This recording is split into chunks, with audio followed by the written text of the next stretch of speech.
Hey everybody, Matt here. Hope you all are having a good week going on. So I just wanted to check in. It's been a while since I've done a video. Just have been busy and not in the mood and so forth and so on. But hope to get back to making more soon. I saw a 100 subs contest from Sloop John H. So congratulations on that, John, on your milestone there. Sounded like a fun contest. I thought I would do an entry. Anyone who has not does not know him or has not checked out his channel, Sloop Sloop John, regular spelling and the initial H, like Sloop John B.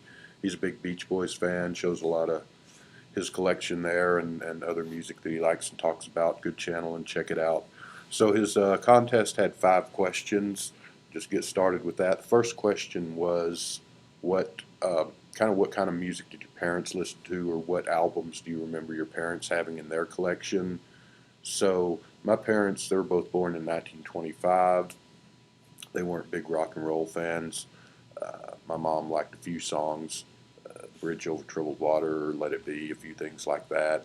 Oddly enough, she kind of liked The Wall by Pink Floyd, not the whole album, but the hits off of that, which I still don't really get. But basically, their tastes in music were uh, big band stuff, Sinatra, Bing Crosby, some country stuff. It was funny because my mom was born and raised in Chicago, my dad born and raised Fort Worth, and when they met, she came down here after she went to the University of Chicago. She came down here and got another degree from TCU.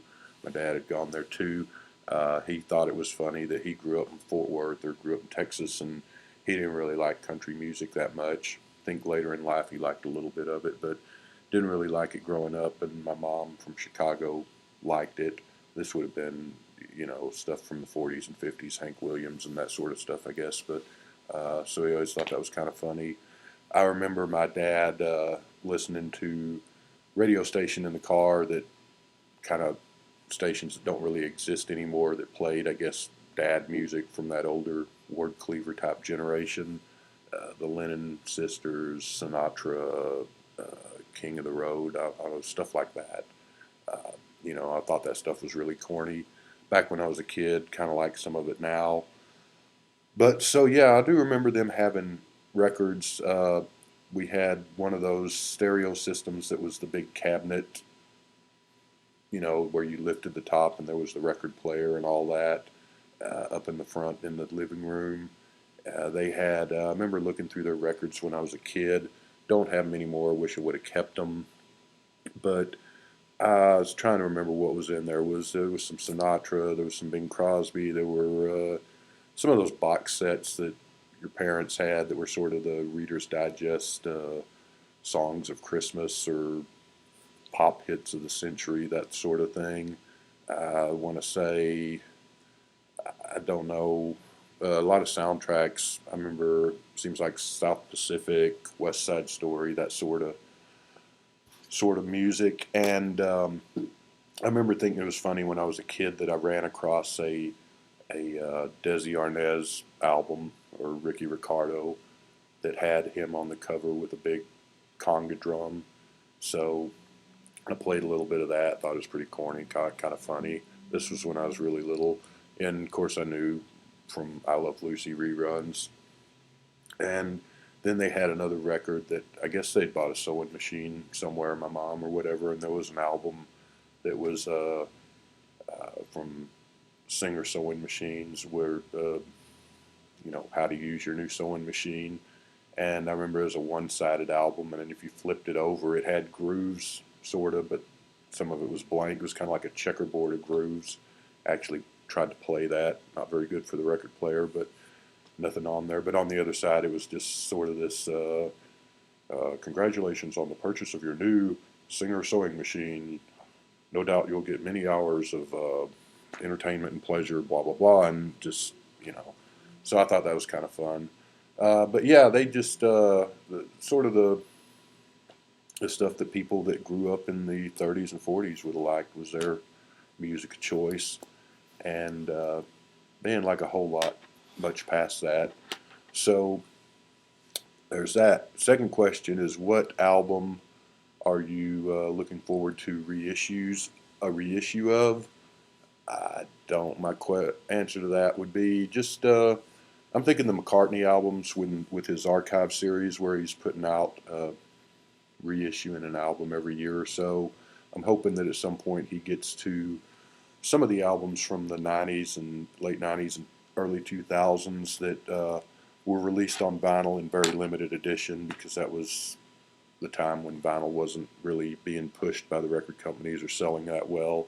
And so if you find, I do have some of those, but they're they're not really hard to find, but they're very expensive. Some of those albums are, you find them on eBay and Amazon and stuff, and they're in the $100 plus range. So Chaos and Creation in the Backyard, Driving Rain, which is, most people consider that one of his worst albums. But it'd be nice to have those on vinyl and not, for less than paying $150 on them. There's a couple of, I'm not sure on George. I don't think with George or John, I'm not sure, but I know there's a couple of McCartney and two or three Ringo albums that were only released on CD and never came out on vinyl. I believe Liverpool 8 and Ringo Rama, things like that. So it'd be good to have those if those ever come out on vinyl. The Christmas album that Ringo did, and the the last Kinks album came out on vinyl only in like one or two countries and just on CD otherwise. And that's hard to find. And I've seen a few of them listed and they go for like $1,000, which obviously, so it'd be nice to see that come out on a reissue of vinyl for like a record store day or just a regular reissue. Uh, Third question, best blind buy, something that you just bought, kind of a leap of faith. Actually, I'm going to go with a couple of artists here, but thought about that, and I think anyone that's watched my channel knows how much I love the Kinks, and this is kind of where it all started for me. When this came out in summer of 1980, I had, at that point, I was already big time into the Beatles, the Rolling Stones, the Who, some other bands, the Yardbirds, etc. I knew of the Kinks, but I didn't know much about them at this point. I really only knew the hits. You Really Got Me, Lola, All Day and All of the Night, uh, maybe Tired of Waiting for You. Later on, when I started buying Kinks albums and I heard Sunny Afternoon, I recognized that song as something I'd heard on the radio a few times somewhere back there. But I had kind of, I remember going into the record stores in late 70s and you'd see that Kinks Greatest Hits album all the time. And I always thought they were a band because I knew they were part of the British invasion and all that. But I didn't know much about their history or anything about them. There were a bunch of Kinks albums out. I didn't know like the time frames of when which certain albums came out. But I always thought, someday I need to buy a Kinks album and kind of look into them and see if they're any good or not. I remember, like I said, seeing that Greatest Hits album and thinking here and there I ought to pick it up, and I just never did. But walked into a Sound Warehouse one day, 1980, so I was like 16 years old, saw this on the new release at rack, and thought, maybe it's time that I buy my first Kinks album. And looked at the song listing on here, and I didn't know 90% of anything. This has got Lola on it. It's got You Really Got Me. It has All Day and All of the Night. But I didn't know any of the other songs. So I just bought it, thinking, if it's good, it's good. If it's not, then I just wasted some money.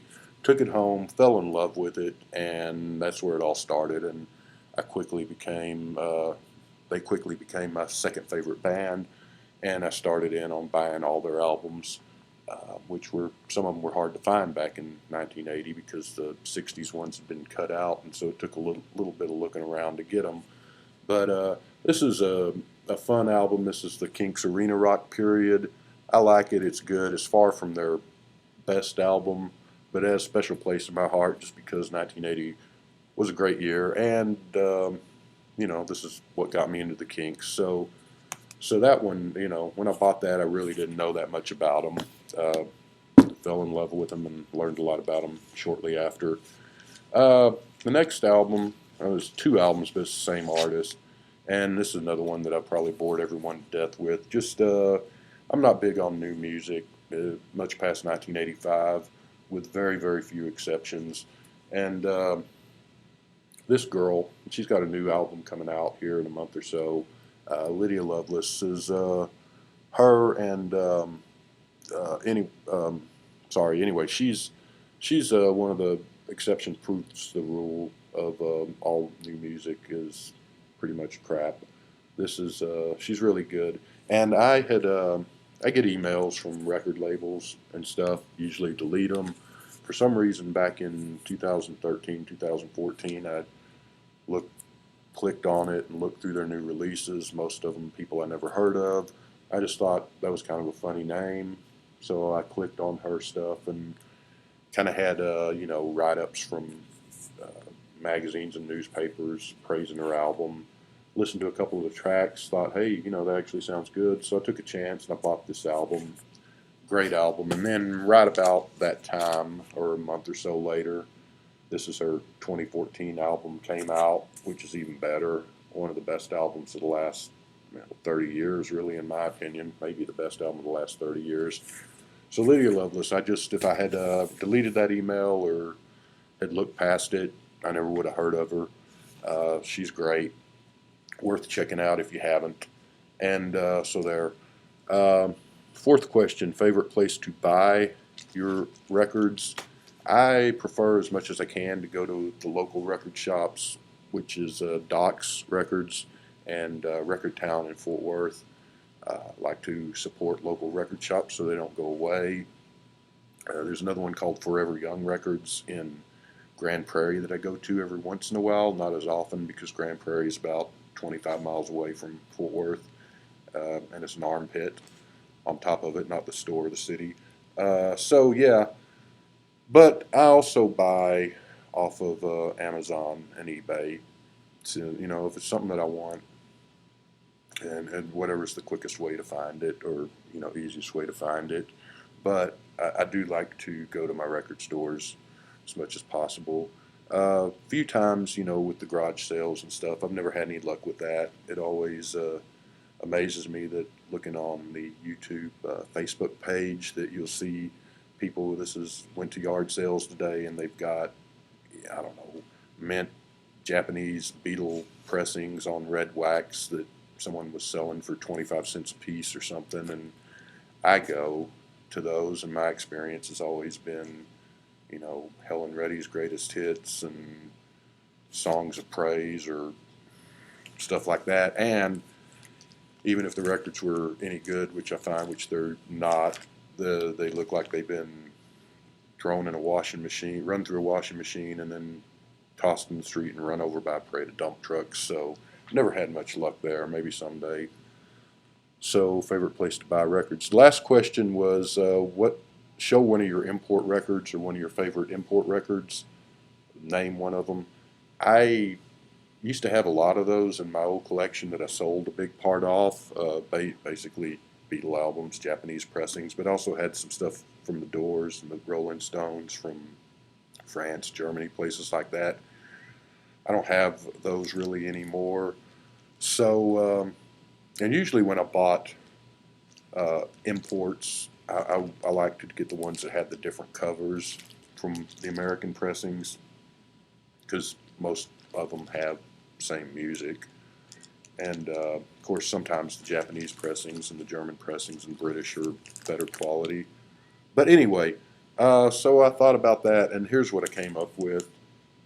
This is, I think, 1982 album, Ringo Starr, Old Wave. New Wave was all the rage, of course, in 1982, so that's kind of takeoff on that. Instead of New Wave, you get Old Wave with Ringo. This album was not released in America. I guess technically it was because it came out on CD, I think, in the mid-90s or somewhere around there. But it was released only in Canada, Germany, Argentina, I think. I think it was released in 4 or 5 countries only. It wasn't released in England or America. I don't believe in England. I know it wasn't released in America. Actually, it's a pretty good album. This is, as far as Ringo albums go, this is one of his better ones. The Some people don't like it that much. Some people do. I like it. I think he does pretty straightforward here. Kind of cuts out the peace and love, and all that stuff for once. And so it's one of his better albums. I like it. And like I said, it's hard to find. This is one of his rarest albums, and it's a pretty good one. So that's an import, obviously. So that's it. Congratulations again, John, on your subscription. Sure, you're going to get plenty more. It's a good channel. Anyone who hadn't seen it, go over there and check it out and subscribe. And I will be back, I hope, with some more videos in the soon to come.